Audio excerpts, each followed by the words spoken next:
All right, what up, guys? Welcome back to another episode of the Living the Dream podcast. Today on the show, we have Shannon Lawrence, who is an author and co-host of the true crime podcast, Mysteries, Monsters, and Mayhem. Shannon, how you doing? I'm good. Happy to be here. How are you? I'm good too. Happy to have you here. And we like to jump right in. So if you could start with telling us a little bit more about yourself and what you like to do for fun, that'd be great. Okay. So about myself, I'm a mom and wife and all that good stuff, but I'm also an author, and I took advantage of the pandemic to get my business administration management degree, and so that was very exciting That because is awesome. I'm a woman of a certain age, and I was like, you know what, it's time. So if we couldn't go anywhere, I was going to do school. Yeah. So I did that, but I'm a published author. I write primarily short stories at this time. Big love is horror short stories. I think it's a great format for horror. Mhm. So you Yep. can talk it to people pretty well in the short form for horror. And I recently put out the business of short stories, writing, submitting, publishing, and marketing, and was able to actually use a good part of that degree plus my experience because I've been doing this for a while. And that was a passion project of mine. Another thing that came out of the pandemic, I guess you could say. So I finally had time, right?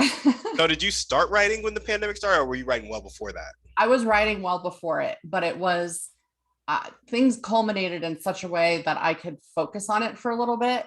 I was working at a restaurant when all the shutdowns happened, and that was a really weird place to be. People were strange, dealing with people, they were bucking against the rules and all of this.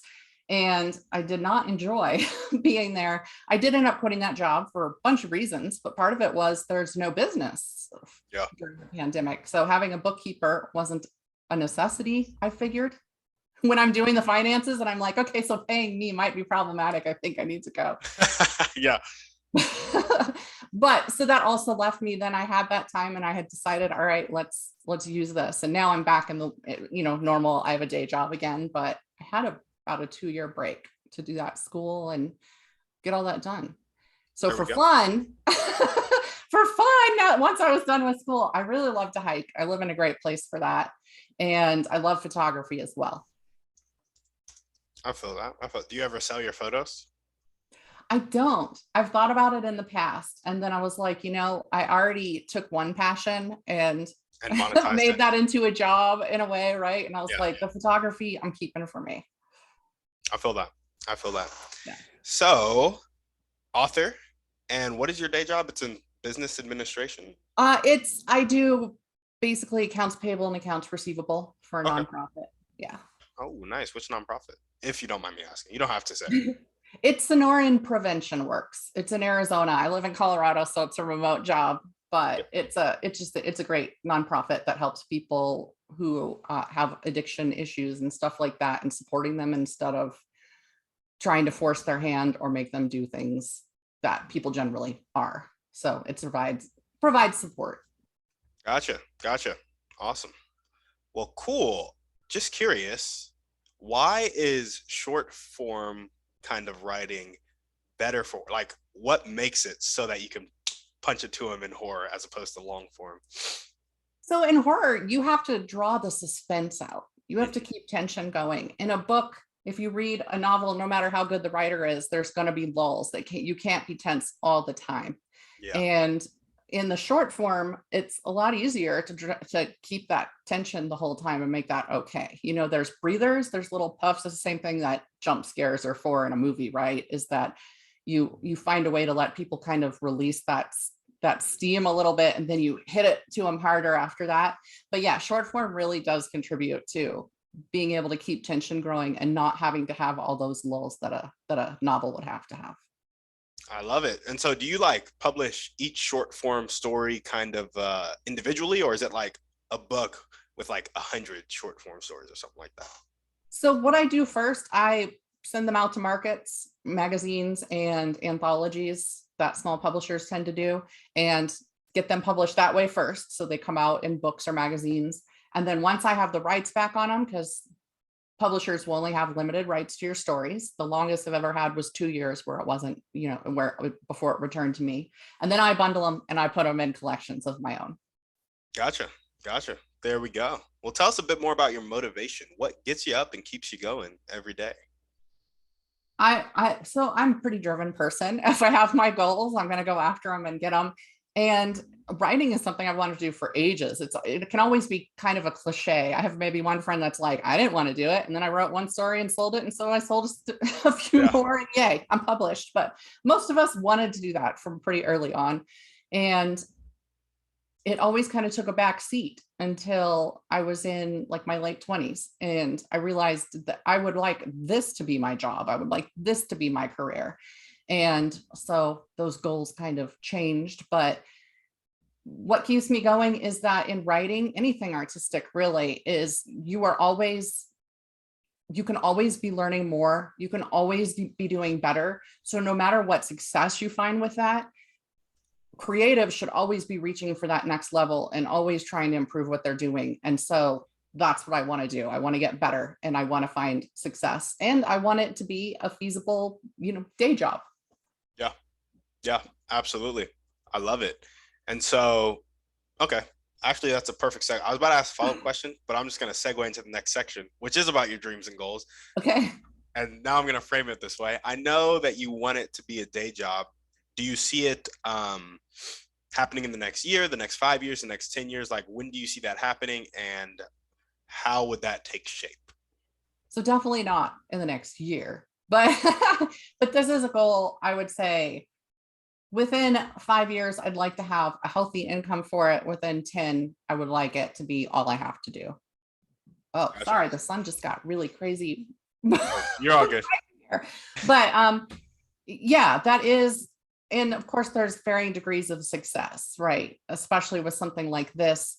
It's in the next 5 years, there are certain publications I'd like to be in. I would love to have something in one of Ellen Datlow's best horror anthologies that she does each year. And smaller goals like that, building up to the big goals of being overall what I would consider a success. I got you. So within 10 years, have writing be all that you do. That's one dream and goal. You have any other dreams or goals that you want to chat about? Really, right now, that's my big one. Is that because I again, since I've been starting to get to focus on that again, that's kind of my be all and end all for the time being. No, I love it. Yeah, I have like 2 goals for my entire life. So I'm right there with you of like very focused, very just focused goals, Okay, well, paint the picture of what your life looks like 10 years from now. It is June 29th, 2032.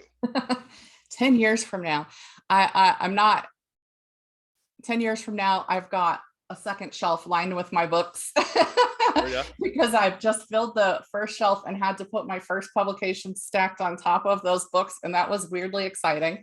So 10 years from now, I'd say even it's 10 years, there's several shelves and they're all my books. Yeah. They're not somebody else's. My name is on those puppies. And people know who I am. I've had good reviews. I've made it onto bestseller lists. That's 10 years from now. And what does a day in your life looks like? Because now you're a full-time writer. So are you writing 10 hours a day? Are you writing for a really focused 3 and then kind of have your lifestyle, like a lifestyle entrepreneur a little bit? Like, tell me what your days look like. So I refer to it as sprint writing because I can get a lot of words done in a short time because, it percolates in your brain a lot of the time. Once you sit down and write, then it flows out. Not everybody works that way, but that's how I work. So I do have the day job that starts my day. And I take care of that. I'm doing that at home. I can sit on my sofa and take care of business, which is so nice. Yeah. That was a goal too, right? But now we've met it. But then in the evening, usually after dinner, I have a little time with my husband, and then everybody knows that the rest of the night is for me. Yeah. So once he goes to bed, the kids kind of go and do their own thing. I have 2 teenagers, so that makes it way simpler now. Yeah. But at the beginning of all this, they were not. They were little. So Yeah, so then I can sit down and write. And I usually still just kind of hang out in the living room and do that. I have an office space. I'm in it right now. There we go. But I tend to come in here when I'm reaching the end of a project and really need to shut down everything else. And then, yeah, I can get a ton written in a short time. And it's nice. I just discovered, what is it? 5D music, I think it is. You can plug in your headphones and put that on and it moves because I have ADHD. So the music kind of moves in the headphones and it keeps you from being distracted. Because if I'm not listening to that, I'll like, oh, why don't I check my phone? Why don't I check my Yeah. email? So now, no, I can put my nose down and just plow Okay. through. I love it. I love it. But 10 years from now, you won't have the day job. So what will your Right. day look like in 10 I years? see what you're saying. Okay. 10 years. Yeah. It's going to be, here's the thing. I really do my best creative work and honestly everything else late at night. I'm just one of those people.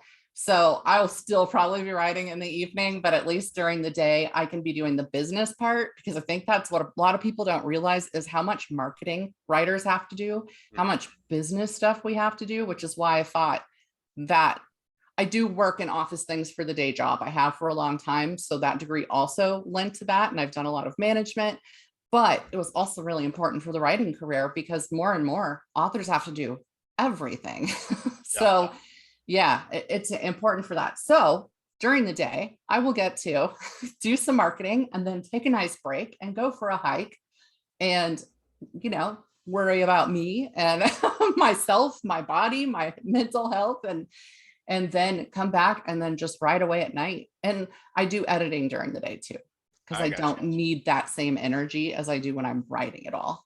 But the writing is my favorite part. There we go. There we go. I love it. Well, if there were one or two people that you could meet right now, and this could be a specific person or a type of person, and they would help bring that 10 years forward to 5, forward to 3, who would they be and how would they do it? So I think a big part of that for a writer, there's a sort of luck you can happen into when you find the right agent and they love what you're writing. An agent would be a big one because if they love what you're writing, they're going to work with you to make it better and to find the right places to publish it. And that little thing, that one small thing that can be so hard to get, would be able to change that right forward and get that momentum going. I feel that. I feel that. And what would the right agent, so they love what you're writing and they know how to get you connected to the places where your writing needs to be? That's right. They know who it is that's publishing that type of thing. Who else might actually love it as much as, say, the two of us would. So it's all passion, right? And an agent has to have that same passion for the work that they're representing. I feel that. So would your ideal agent be somebody who is connected to, what's that place you want to be published in? They post every Oh, year. that's it. So that's for short stories. And the agent would be handling novel length. I don't have to go through an agent for short stories, which is nice. But yeah, no, that one I want to do on my own. And I've it's kind of a failure story. I was at a horror convention recently, and the publisher of that anthology I want to be in is named Ellen Datlow. And unfortunately, I was really sick from vertigo from the elevators. And so I ended up leaving early. And as I'm waiting to leave, I'm sitting at a table in the lobby of the hotel. And who should come up to my table with several other big names, but Ellen Datlow. And they're waiting for food. Is it okay if they sit with me? And I'm like, yes. And I got to chat a little bit, but I was so dismayingly like world spinning, trying not to Uh-huh. be physically sick from the vertigo, that I did not take advantage of that situation like I could have. So, but at the same time, they found out my name. I got to talk to them in that own way. That's networking. And I don't try and hard sell somebody anyway, so I wouldn't have done that. But there's certainly a little more I could have done. So How long that's one ago of was those this? I could meet and did and didn't quite do what I wanted, but she was very friendly. And I told her I was a writer and that I knew who she was and all that good stuff. So we'll see. I Maybe, feel that. maybe she'll remember my name anyway. How long ago was this? This was about a month ago. Stoker Con, yes. in Denver. So yeah, I was like, I can't believe that. And that was the other thing, is that my husband was picking me up. And so I get a text like just right then after she sits down. And I was like, I can't make him drive around downtown Denver. That's horrible. Yeah. So Yeah. yeah, it was like this weird combination of fates that kind of pulled in two different directions at the same time, I think. Did you at least get her business card, number, email? Oh yeah, I have, and I have all that. I know how to contact her, but Okay. yeah. So, but she asked my name and she chatted with me and everything like that. So, Oh yeah. So and I got to meet obviously, a big horror author that I respect, Linda D. Addison, was there, so I could talk to her too. So it was still worthwhile. yeah, that's epic. Well, cool. Name the most important one or two things that everyday people can do. Sally at the grocery store to help you accomplish your dreams. So there's two things. So for my family, and they're really good about this anyway, my family understands that this is important to me, that this is my career, and they're good about giving me space when I need it. That's the big thing, right? Is space and support. And a lot of writers don't have either, but support can be a big one. Constantly being told, oh, well, don't you need to get a real job? Like, this is a hobby. You need to get a real job. It is a real job. So, Yes. and my family understands that. I just feel for those, so many writers that don't have that, and other artists and creatives, I'm sure. Yeah. But so that's one thing. And people are really good about that. And then the other thing for anybody who has a product, right, is that just telling me, say that they read it and it was good, is one thing, but reviews really make a difference for writers, but also sharing the information with other people who might also want to, say, read it and use that product is huge. And you don't want to ask people to do it too much, but it really, really, really helps. And that's a great way to support Yeah. someone, is to help them get that out there. Yeah. Yeah. No, for sure. Absolutely. Well, now we're going to jump into our thriving three. And our first question is, what's your favorite book, movie, or podcast? Pick one. Okay. So for books, and this is an old one, which is kind of funny, but One Flew Over the Cuckoo's Nest by Ken Casey has long been a favorite. I haven't even read anything else by him, but that book I returned to over and over again because there were, bless you, Thank you. because he has a certain beauty in his writing that's amazing. So I read it to It's learn. One Flew Over the Cuckoo's Nest. Yeah, that the movie was based off of. I didn't know it was a movie. I've never heard of that. Oh, really? Yeah. Jack Nicholson was in it, and it's an old one again, I think like 70s. But Oh, gotcha. yeah, Gotcha. Is it a horror? in a way it is, but really I think it's literary is how it would be shelved.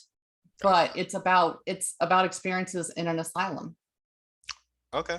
Yeah, told from the viewpoint of a Native American man who is a lot smarter than they think he is, but he is also crazy. Yeah.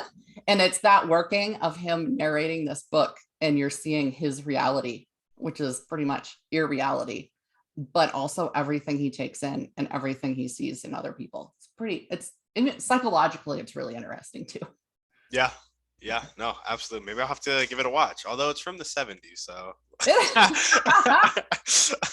Well, and of course, in the movie, it became all about Jack Nicholson, and the Native American character was kind of on the side, Yeah. even though he was the narrator in the book. But it's how it worked. Yeah, for sure. And what is one way you like to take care of yourself? So hikes and walks are big for me for that. And I back up basically to a park, and as in a park, I mean like a protective, you can hike in it. It's not like a green field or anything like that. But it's so easy for me to take a 5-minute walk and be in the middle of nowhere, which I need. That gives me the solitude I need. And just being outdoors and moving like that is huge for me. It always has been. My mind can really work when I'm out there and get through things. And sometimes if I'm having trouble figuring something out and I go for that hike or even just a walk, I like to walk at night when I won't run into people, because then they'll distract me. Yeah.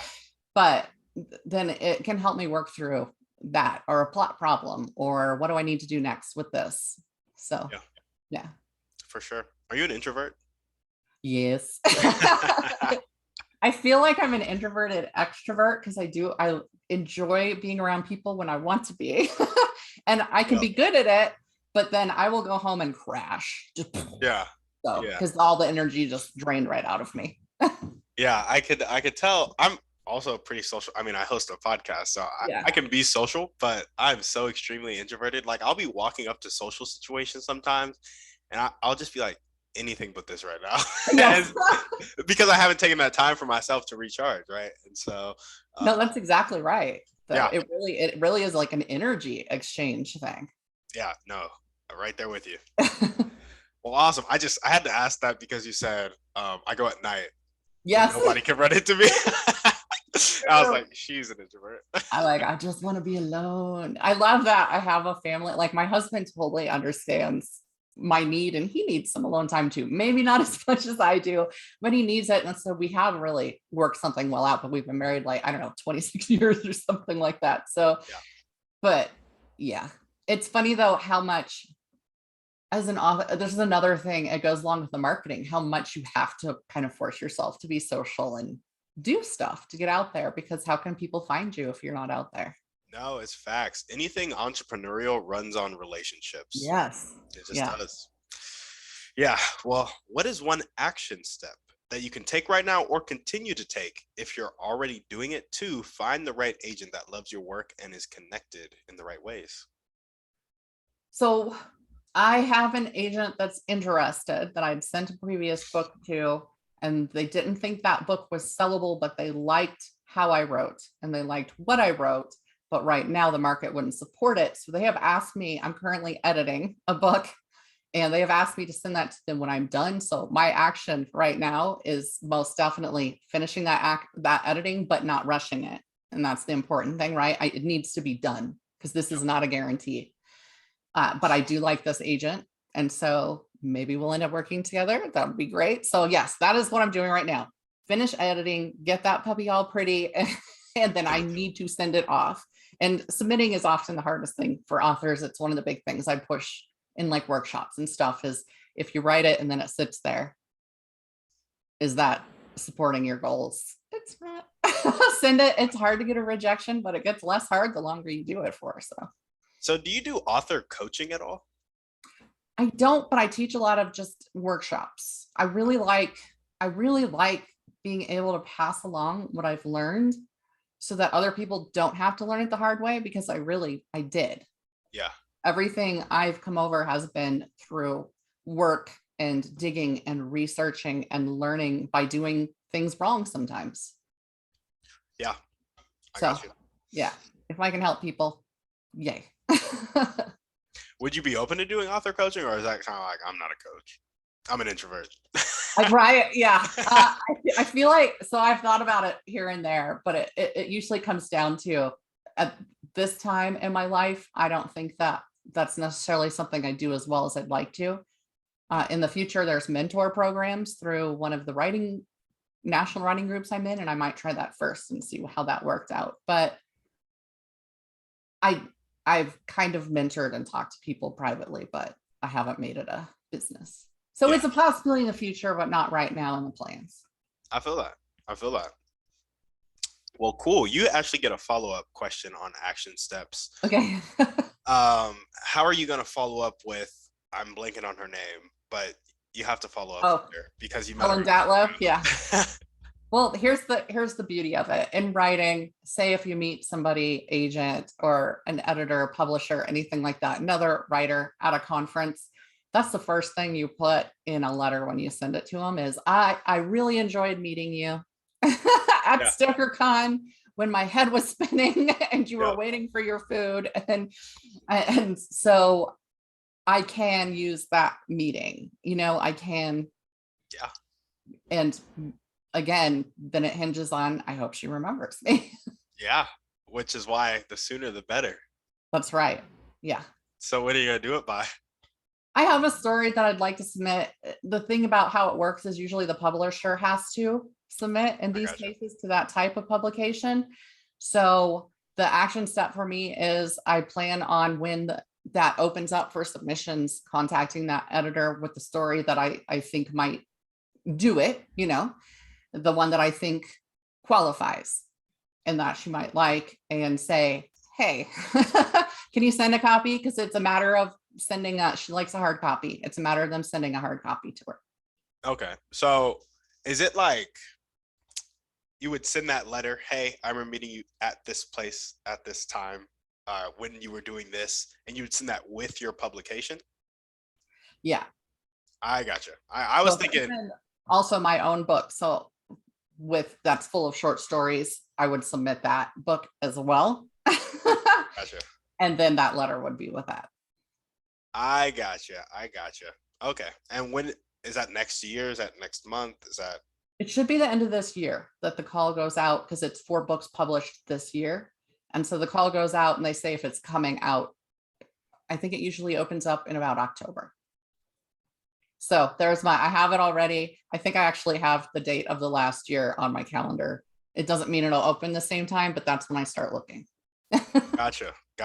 Would it be worth sending the letter separately and getting on a Zoom call with her and networking a bit more before sending it, or would that not be ideal for the author world? For the author world, usually not ideal, because most likely she's also an introvert. Yeah. Most of us are. And there are a few that aren't. My co-host on my podcast, she loves a mic. She loves a microphone. She is not ashamed of it. And, but yeah, in this case, that one's trickier. And so, but what I do is, that's why I go to conferences, to writers' conferences, so that I can meet them, so that I can sit at a table with them at a meal, for example, or do, something like that, where you get close to them and you talk to them, and you don't have to be a freaky sucker, and you don't have to hard sell them. That's not the point in the writing world. That doesn't work so well a lot of the time.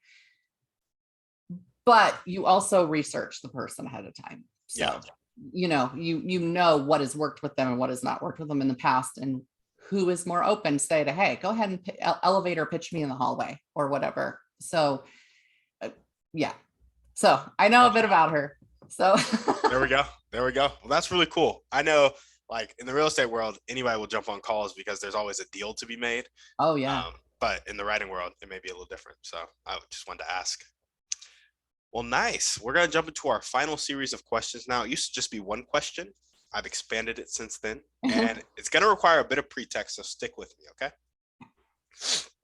So a lot of people have come on the podcast, and they have said that the catalyst that helps people change from having a fixed mindset, not willing to accept help, and not willing to accept change, to having a growth mindset, willing to accept help and willing to accept change.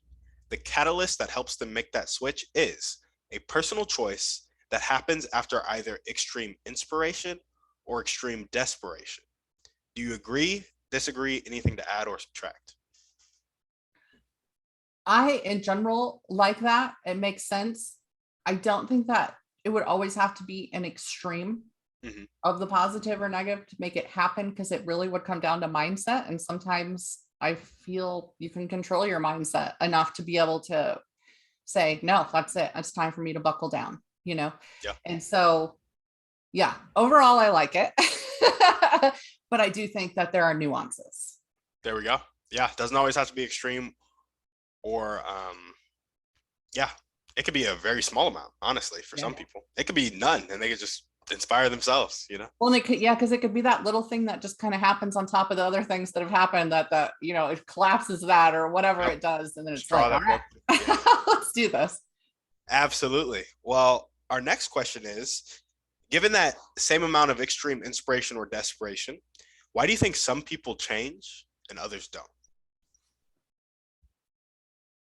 I think that you have to reach certain points mentally and in your life to be able to see where change needs to happen. And I don't want to put that on age, because I think that can be kind of crass and, but everybody lives a different life, and some people go through certain experiences earlier than others. And some people maybe have it tougher and can reach it earlier or later because of that. But, wow, I just totally forgot where I was going with that. I was was going, and I had it and I knew where I was going, and then it went.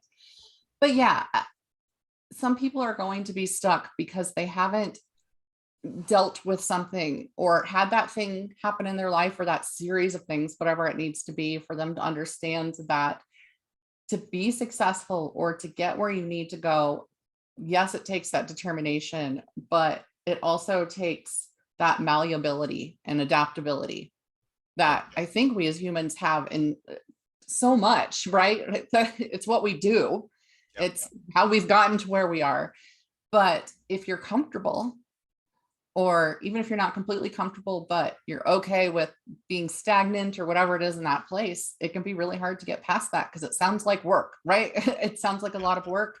And so it's not easy to do. And it really comes down to how important is what you want, and do you have the information and the backup and whatever you need to be able to make that thing happen. But yeah, I think it's easier to get complacent, and that's why. Feel that. I feel that. Well, awesome. Some people need a smaller amount of desperation or inspiration to change, and others need a larger, more consistent amount. You may echo yourself a little bit here, but what do you think establishes that breaking point, that threshold, and can it be influenced? Do you mean like influence from the outside? Yeah, so like, could I influence your breaking point, or could an event in your life influence your breaking point, or the media, the news? Oh, I imagine absolutely. Everything factors in, all of our experiences, everybody that we're around, everything that's happening around us. I think a lot of people are actually having those breaking points because of stuff that's happened over the last couple of years. Our lives have changed dynamically and massively, even in ways that we probably don't even know yet, which admittedly I find a little fascinating. Yeah. But I mean, that's what the writing's about too, is the what ifs and trying to look ahead at stuff like that. But so yes, absolutely, it can be influenced from the outside. Yep, there we go. And this is our last question. And for this question, I want you to have a person in mind, this avatar. And it's the avatar of a person who has a really fixed mindset. They're not willing to accept help. They're not willing to accept change. Keep that person in mind. In Atomic Habits, James Clear talks about the 4 laws of changing your behavior. And the laws are: make it obvious, make it attractive, make it easy, and make it satisfying. With that context in mind, and the avatar that I just told you to kind of keep in your head, how can we create an environment for that avatar that makes it obvious, attractive, easy, and satisfying for them to make the choice that will change their life? And let me put some more context on this. Easy doesn't necessarily mean it is easy. It just means it is easier than staying the same. If that makes sense. All right. So this avatar that's stuck in their ways and doesn't want help or change, and what could be done to influence that to change? What could we do to create an environment that influences their choices? Because we're not trying to change them, because we don't want to change people. We want to create an environment. Those people. Exactly. We want to create an environment that's conducive to them being their best self and making a choice to commit to being their best self. I feel like we live a largely online world right now in a lot of ways. And again, impacted greatly by the last couple of years. That's kind of doubled down. And the one thing I find that people most need, so we've talked about something big negative or something big positive can influence it. I think big negative is less likely to cause a positive and good change for the future than a positive is. I feel like people haven't quite figured out how to support each other online and how to make the world in general hospitable to other people. If you go onto a social media site and this person is posting, I hate this movie, that book, all of this stuff, and you're seeing these negatives, and maybe there's something you love, for example, or they're posting a lot of negatives about something else, or they're critical of something that somebody did and it's something that you did. There's little hurts and cuts that can come all the time. And I think that I don't want people censoring themselves, so that's not at all what I'm saying. But as individuals, we can be working to provide a more supportive surrounding world in the places where we ourselves are present, whether that's online or in person. And for example, for me, because that is important, and like I said, I like to try and make it easier for other people so they don't have to struggle like I did. And I know a lot of people that may not look at it that way, say, I struggled, you must also struggle. Mhm. But I've done a decade of work for writers groups, for example, and my presence there was putting on events that were educational and reaching out to people and letting them know that this existed and that there was this support out there. Because again, so many don't have families or friends that believe in them and support them. So I was doing that, say, in my local way, and then I try and do that online as well and put out positive things and ask people questions about themselves and make it something where people are comfortable being themselves. So Yeah. I like to ask little questions that somebody can say something small about themselves that doesn't out them or make them uncomfortable or anything like that. So I feel like that was a rambling to say what we can do is just try to make the spaces we fill be welcoming, supportive spaces, and just quit disparaging other people and Yeah. judging other people and the way they live and doing all of that, because I feel like in a positive atmosphere there's room for growth and for finally thinking about yourself and going from there. I feel like most of my growth hasn't come out of negative things but out of positive things. Yeah. Absolutely. I love that. I really like that a lot. I think Okay, good. no, yeah, seriously. I think community is important. And I think there's this book, How to Win Friends and Influence People. Yes. And I think his first like kind of rules like don't criticize, condemn, or complain.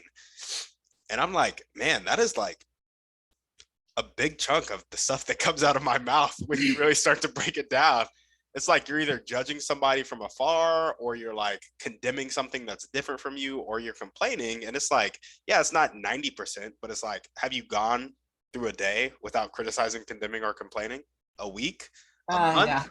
If you've done a month, kudos to you. I need to come hang out with you because that's just amazing, you know? And so I think we're kind of wired, just our brains in general, to like protect us, which means to like focus on the negative things that we can perceive as dangerous, which used to be really helpful. Now, dangerous is like other people's negative opinions, which isn't really that dangerous. And Yeah, it's not, and yet you can watch it build. exactly, You know, and again, it's what, death by a thousand cuts, right? It can just exactly. keep hitting and hurting. And I and believe me, I'm not going to say I've never done it or that I don't still catch myself doing stuff like that. And so I try really hard not to do that, not to, or as a friend of mine puts it succinctly, but it says it, I try not to yuck someone else's yum, for example. I gotcha. You know, there's no reason for me to criticize something unless I'm, say, specifically asked for my opinion about it. Yeah, And sure, then, but yeah, I've tried to be a lot more cognizant of how I handle things. And part of that is probably because I have teenagers and what you do impacts them deeply emotionally and they're learning from what you're doing right now. And so how I cope with things and how I talk about things, that's going to influence how they do as well. And so that was another place I had to be aware of it. no, yeah, absolutely. I think that's so important. And you also talked about how you don't want to tell people to censor themselves, which I think was really kind. Um, but I kind of think we all want people to censor themselves. Mostly because I just don't think your people's opinions, not yours specifically, Yeah. but people's opinions are always necessary, especially when they're like, when there's not a relationship there. So I feel like you need to earn the right to be heard sometimes, because if you're coming from a particularly negative stance on somebody's um, life, they need Yes. to know that there's a foundation of love first. Yes. Well, and yeah, the way you put that, that's absolutely true. And there are days where I'm like, why are you talking? You got everything you've said is anathema to me, you know, and so that, yeah, I don't want to hear it, but I have to acknowledge that sometimes that's the only way I understand where somebody else is coming from too. Yeah. And I do try to understand that because I don't want to say fight because that seems a little extreme, but I can't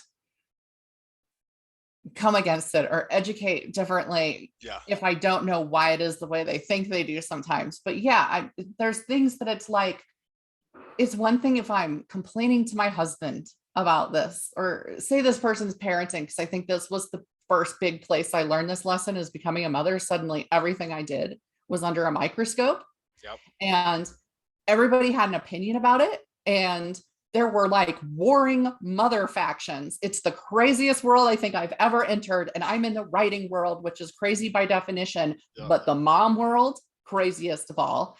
And it took me a while to reach this point where it didn't hurt me to hear somebody passively say something when it turned out they were talking about me and they didn't even know it. you know, Yep. so yeah, that was really when I started that journey to, okay, the things I say matter to other people. And the Yes. things I say in passing or judging, because we're all going to judge. It would be a lie to say that we're not going to judge. It happens fleetingly, even, right? Where you Oh see yeah. something, you're like, I would never do that. Yep. And again, parenting taught me that one too. My kids will never behave that way. I would never let them do this. So yeah, for me, I try very hard not to police other people. I have strong opinions. I am a person with strong opinions, but I try not to police other people, and I try to then police myself that way, so Yes. that if nothing else, the people around me maybe pick up on that and can do the same. But yeah, it's different to complain to my husband versus post something on social media that might send a few arrows out. Yeah. And social media, it's the first place that it'll happen. Cause when you're in person, you can at least like read some body language. So you can tell if they're like trying to be hostile. But social media, people can interpret sentences any type of way. Like Yes. there's just no other information that you're kind of interpreting off of. And then they shoot something back. You're like, I didn't even mean it like that, but now we're going. Right. It's Right. like, Oh, it's on now. Okay. Yeah. All yeah. right. Yeah, for Yeah, sure. I'm not immune to that for sure. So I'm like, I kind of have a rule on my page that it's the don't argue with me. If you Yeah. didn't like my opinion, post it on your page that you didn't like what I said, but Yeah. you don't get to argue on my page. So No, absolutely. Absolutely. Well, awesome. That's all we have for the podcast, Shannon. Is there anything else you want to chat about before we no, sign off? I think that was fun. Thank you. Cool. Of course. Yeah, no, thanks for coming on.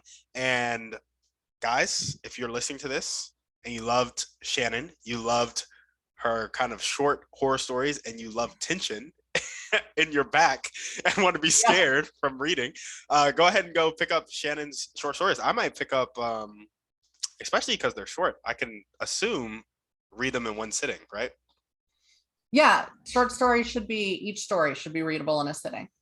Absolutely. So yeah, I might have to pick some up and read it because I want to see. I'm curious to see if you can actually make me feel tension from writing. I'm like, will that really happen? And I'm like, Yeah. I don't know. I I hope want to so. see. No, I mean, The you've been goal, writing for right? years, yeah. And I'm like, you've been doing it successfully, so I need to kind of have my mind blown. So I'll have to go read. um, but yeah, awesome, Shannon. Thanks for coming on. Thank you guys for listening. Go ahead and buy some of her books. Share it with some of your friends, as well as. Did I mess something up, Shannon? No. Okay, awesome. Yep, buy the books. Share it with your friends. Rate it on Amazon, or is there another place you want it to be rated? Oh yeah, Amazon, Goodreads, Barnes and Noble, wherever they are. Any rating helps. There we go. And as we always ask, shoot this podcast to 1 to 3 people need to hear this message. Go ahead and give us a 5-star review on iTunes, and we're out.